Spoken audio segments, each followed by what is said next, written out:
Hey everybody, video number 6 now, and I think I'm going to do this whole video in one shot. Unfortunately, it might be a little bit long because we're going to do two different ways to do unit conversions. How do I get from moles to grams or to liters and vice versa?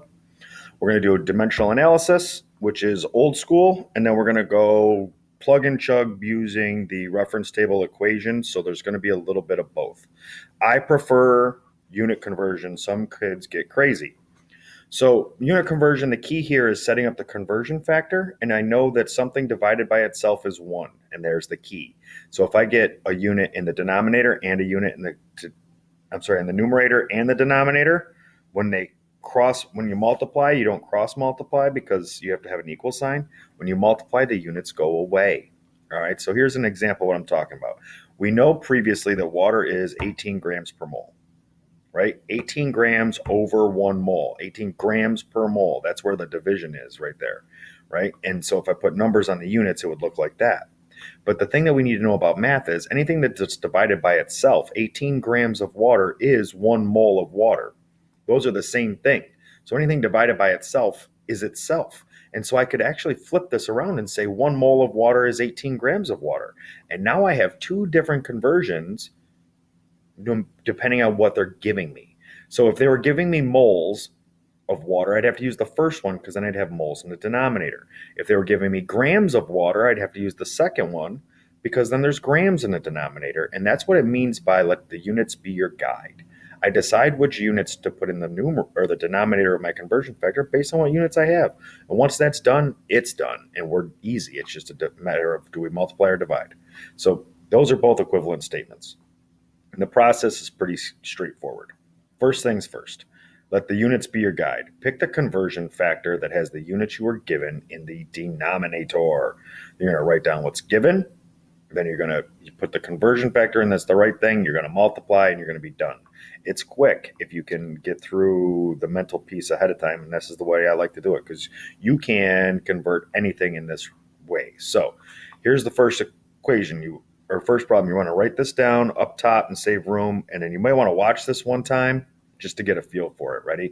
This is going to take a minute. And there's going to be some stuff on here I don't want you to write because we're still getting good at calculating gram formula mass. Let's be honest. So how many grams are in 4.5 moles of sodium fluoride, NaF? So first I need to start with what I'm given. And in this case, it's that 4.5 moles. So in the yellow is the actual problem in this particular case. The blue is going to be the steps. All right, then I need to look up or calculate the gram formula mass. I say look up because sometimes it's just an element. When it's a molecule, we're going to have to calculate it. We have to add them all up, right? So that's what's going to happen here. So you don't need to write this, but I'm going to show you how we get the gram formula mass of Na very fast. I'm going to say that 22.9 is 23. The 18.9 is 19. Add them up, and it gets to 42. Good? Good. So I have 42 grams per mole. Now I have to decide, is it 42 grams per mole or is it 1 mole over 42 grams and pick the right conversion factor? I need to pick the one that has moles in the denominator, which is exactly what's on the board, 42 grams per mole. So I know that I'm going to multiply by 42 grams over 1 mole. Okay, now moles is going to cancel, and I'm going to end up with just 4.5 times 42, and that's going to equal 189 grams. Good. That's how we do it. Converting liters. Now we know that liters of gas are 22.4 liters per mole. We have to memorize that is not in our reference table. So it says how many moles are in 9 liters of nitrogen gas? Well, I know I need 22.4 liters to have 1 mole, and I don't have that. So I have to have a less than a mole. That's the starting base, just so we make sure our heads are right about whether we're multiplying or dividing, right? And then start with what you're given. In this case, it's the 9 liters. The problem gives me the 9 liters. Then I need to do a conversion factor and I'm going to use 1 mole is 22.4 liters of any gas, and I'm going to use it like that. So 22.4 liters is in the denominator. And then here's where the one problem comes in. Technical math is numerator times numerator, which is 9 liters times 1 mole. So you're going to get 9 liters moles over liters, and then the liters are going to be over liters, and that's how they cancel out. So I see that they're in the numerator and denominator, so I already know they cancel out. And then when I multiply across, you see there's a multiply and a divide. Well, 9 times 1 is 9, and then I divide. So the multiply here doesn't really happen. We just go right into division. And I can just say 9 divided by 22.4 is 0.4 moles. So I don't have a whole mole. That makes sense. That's what I was expecting. Moving along, because this is a long video. Okay, how many atoms are in 4 moles of silver? Okay, well, you start with what you're given. In this case was the 4 moles. I'm going to put it down in the bottom because I need more room. Then I'm going to multiply by 6.02 times 10 to the 23. And I wrote 6.03. It should be 6.02, right, Milks? Yeah, why don't you fix that, huh? It should be 6.02, Milks. What you doing? Conversion factor with the molecules or moles in the denominator. So instead, I have to make sure moles is in the denominator. Not 1 mole is 6.02 times 10 to the 23rd. I have to do 6.02 times 10 to the 23rd in the numerator, put moles in the denominator, and when I do that, moles cancels. Now it's just simply 4 times 6.02 times 10 to the 23rd, which is just multiply 4 times 6.02. Okay, and I got the 6.02 right here at least. Thank you. Okay, so 4 times 6.02 is 24.08. Bring that 10 to the 23 along with you, and you'll see in my number now that the decimal place has 2 places in front of the decimal. So true scientific notation is to move it over 1 time. If I move it over 1 time to the left, I need to up that 23 to 24. That's how you do math very fast with scientific notation. Don't mess around with that 10 to the 24 into the calculator. Personally, I bypass it and just know which rules to mess around with at the end. All right, so now we're going to get into the equation from the reference table in case you'd rather use that. This method is called plug and chug. Same problem that we started off with before. How many grams are in 4.5 moles of sodium fluoride? Okay, this is the equation that is on the back of your reference table. And it says number of moles, which we know is 4.5. Okay, so this is plug and chug. You're given moles, and we can of course calculate gram formula mass, and the problem gives me moles. So I have 2 of the 3 variables in that equation. Plug them in, chug them out through the calculator, and here we go. So the plug is to substitute the values in.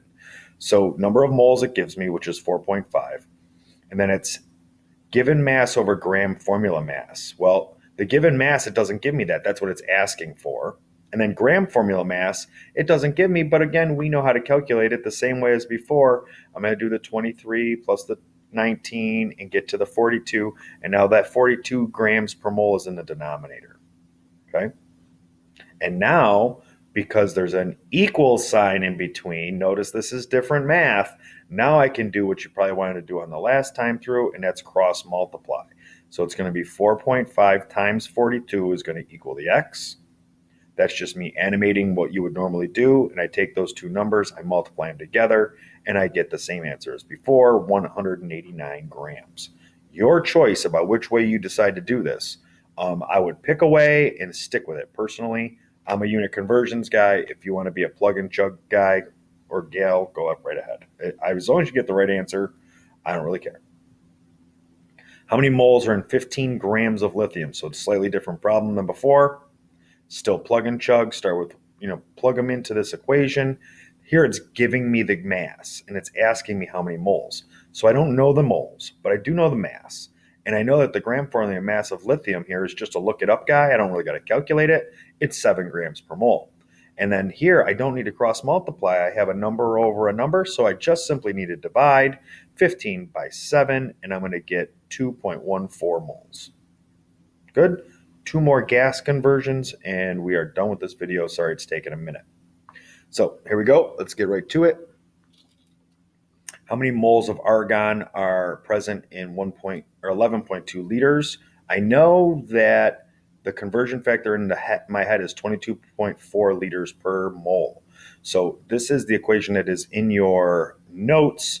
Notice I've just kind of changed things around for numbers of moles of gas and volume of gas per volume of 1 mole. So you just kind of substitute in the values for liters that would normally go with grams in the right spot. And we can manipulate the same equation. So I don't know the number of moles, but I do know that 1 mole is 22.4 liters. And again, here I don't need to cross multiply. I have 2 numbers on one side, simply divide, and I'm going to get a half a mole. Good? Good. One last one and we're done, and this one has a cross multiplication. Okay, so what is the volume of 1.2 moles of water vapor at STP? So don't worry about the STP, that just means normal conditions. We're still going to plug and chug into this equation, and I don't know volume this time, so that's going to be some X amount of liters, but I do know it's 22.4 liters per mole, and I have an equal sign in the middle, so now I can cross multiply. You can only cross multiply if you have an equal sign, and 22.4 times 1.2 is 26.88 liters, and we are done with unit conversions. There's a lot of problems and examples. I need you to get very good at this process, so please pick one that you like, and let's do that. Sorry about the noise. I thought I got rid of that. And other than that, see you.